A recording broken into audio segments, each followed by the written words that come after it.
Good day everyone. In this video, you will learn three different topics about Programming 1 using C++ programming language. So first, unahin po natin yung preprocessor identifiers, which is the namespace. Ilalagay na namespace. As a comment, namespace include hash include iostream is our preprocessor directive, which is the hash is command the preprocessor na siya yung unang nagra-run bago yung code, and yung iostream naman is yung include naman is yung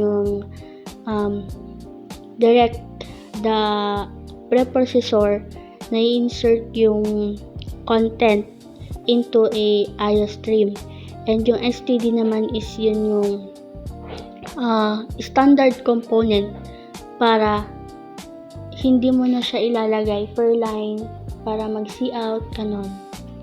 So, and yung namespace is yun yung container na nag-o-organize sa ating code para maiwasan yung pagkakaroon ng conflict naming yung conflict naming yung pagkakasunod-sunod niya para ma-prevent yung conflict naming din sa ating code. And yung int main naman is yun yung ating int main, tapos open and close parenthesis, tapos bracket. Yun yung ating entry point, which is yung int na-expect na ating program na magre-return siya as integer value to the operating system kapag upon the completion ng ating code. And yung close and open and close brackets naman is yun yung instruction inside the instruction siya dun sa ating code, which is yun yung kapag kumbaga dun nakapaloob yung mga instruction nandun sa loob ng bracket na yun yung instruction ng ating code.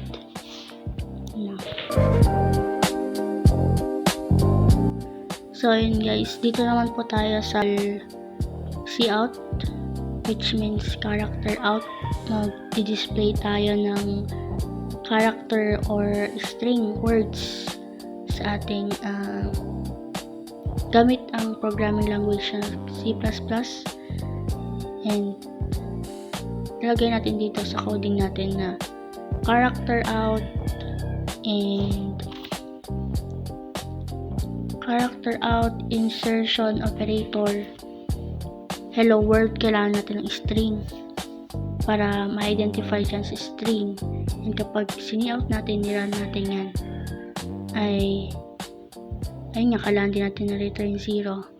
Yan, hello world yung lalabas.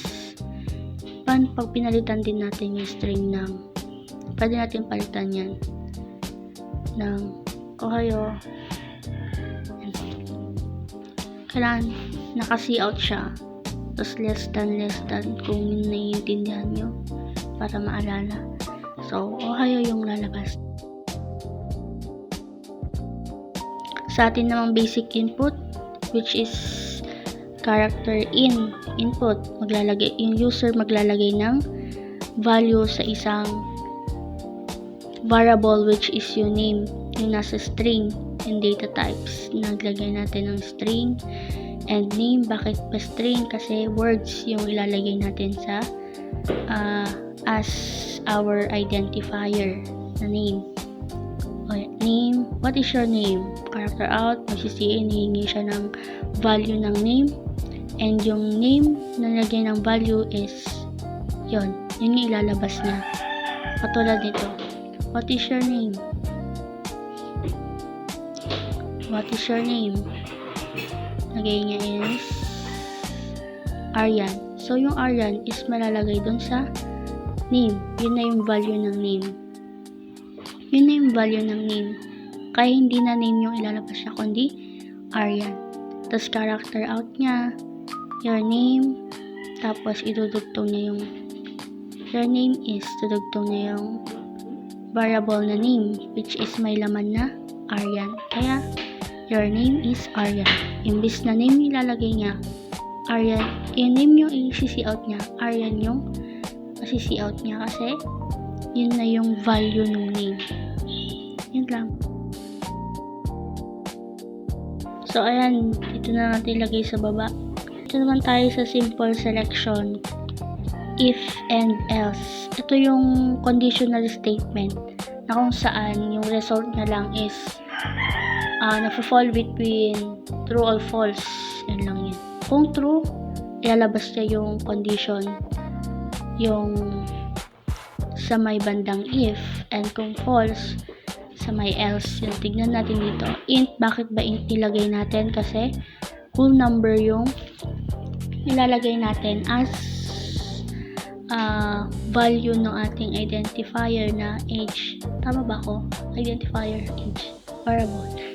So, ganon.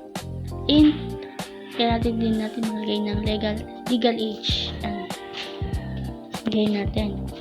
Ito, titignan natin kung yung sa user, titignan natin kung nasa legal age pa siya or hindi siya nasa legal age, which is malalaman dito kung eligible ba siya as teenager, as legal age, kung nasa legal age pa siya or hindi pa siya nasa legal age based dun sa taon niya.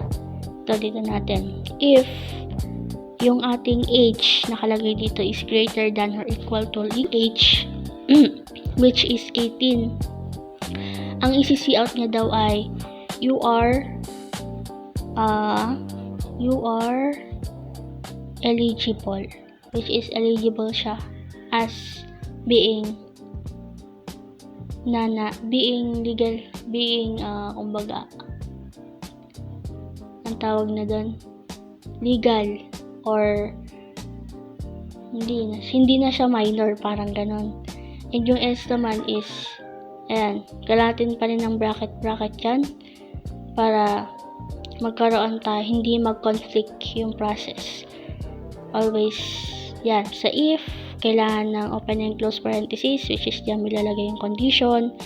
And yung bracket dun sa loob nun is yung cout. Yung parang sa kanina lang din. Ayan. Kung hindi siya eligible, kung hindi siya 18, yung nilagay nating age yan is 10, which is mas mababa siya sa 18. So, ano kaya ang lalabas? Is it true or false? Oh, may ano tayo. Error. Ayun, mali yan. Diyan dapat nandyan. Yung age niya is 10. Yung age ba ay mas taas sa legal age? Is it true or false? Kung true, ang lalabas niya ay yung nasa bandang if and so, ano nga ba? Oh, you are not eligible.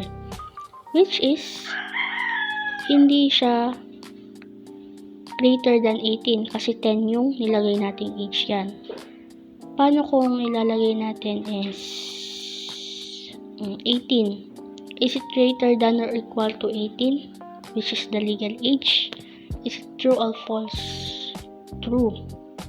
Which is, ang nilabas niya is nasa bandang if. Kasi nga, equal pa rin siya sa 18. Kahit na hindi siya mas mataas sa 18, equal pa rin po siya sa 18. So, paano kung 20? Is it true or false? You are eligible. Sabihin, is it true? True na, hindi ka na minor, kaya you are eligible as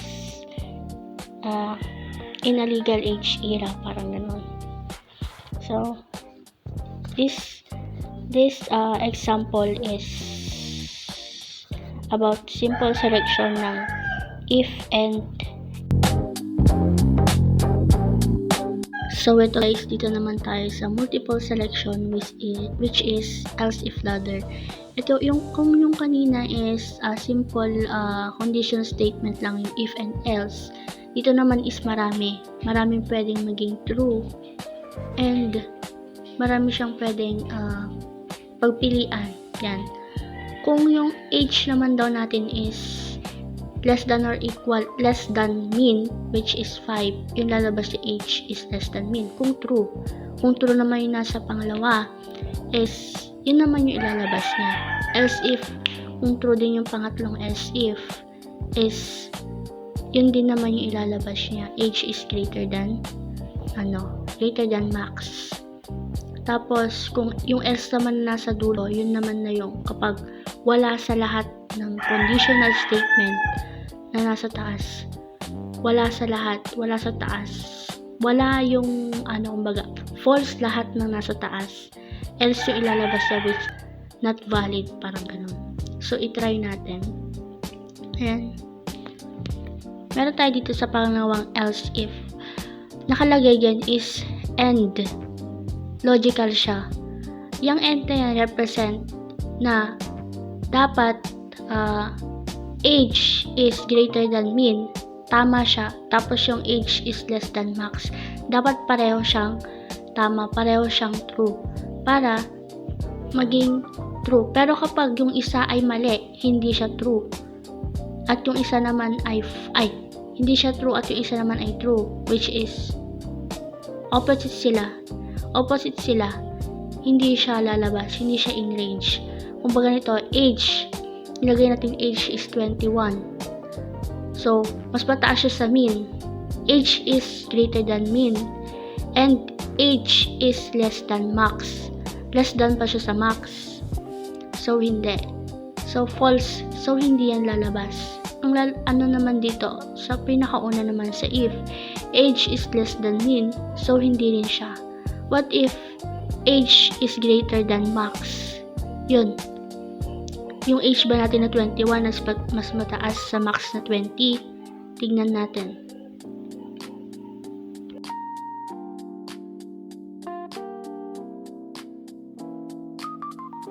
Ito na.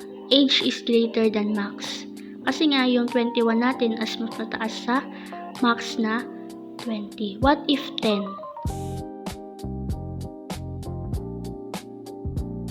Ayan, in range siya. Kasi yung age natin ay greater than mean na 5 and yung age natin is less than the max.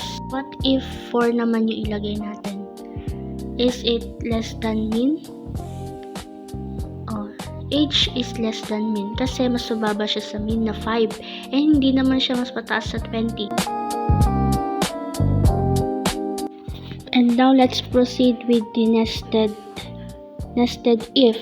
Kung yung kanina ay multiple, ngayon naman ay nested if. Ito yung sa nested if is yung if na una is meron siyang tinatawag na out and nasa loob din naman is condition inner. Sa labas ay condition out and condition inner. Meron din dito, ito, outer if statement. Ayan. Nilagay kasi natin yung n is 12. If n is nadidivide siya into 2. Ayan. Ang lalabas daw is n is an even number. And if naman doon sa loob ng outer, kung may outer, merong inner. Kaya tinawag siyang nested if. Kung if naman is nadidivide into 4, ang lalabas dyan ay n is also division of 4. Ayan. And yung else naman na nakalagay dun sa outer if statement natin, kabilang siya sa inner nested if statement. Kung else naman, kung wala siya sa mga di siya divisible by 2, di siya divisible by 4, ang CC out niya naman is even siya. Pero, even siya and hindi siya divisible kahit saan sa 4 or 2. And yung outer else naman natin is kung wala naman sa lahat ng nasa taas na conditional statement, lalabas niya is odd. Ibig sabihin, hindi siya even, hindi siya divisible. Ibig sabihin, siya ay isang odd. So, ayan, try natin. Yung n dito is ilagay natin as 12. Is it divisible by 2? Or it is divisible by 4? Or it is not divisible? Tingnan natin. If yun yung ilalabas niya. Kung divisible siya. Tingnan natin.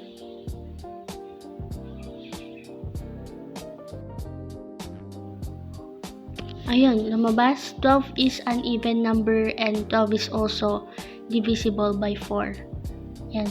What if ang ilalagay nating n is 16?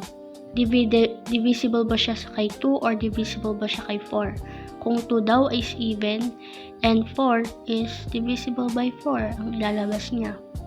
Pero kung hindi, even, ay magiging odd siya. And yan. At kung hindi naman siya divisible by 4, ang lalabas niya is even siya pero hindi siya divisible kay 4. Parang ganon.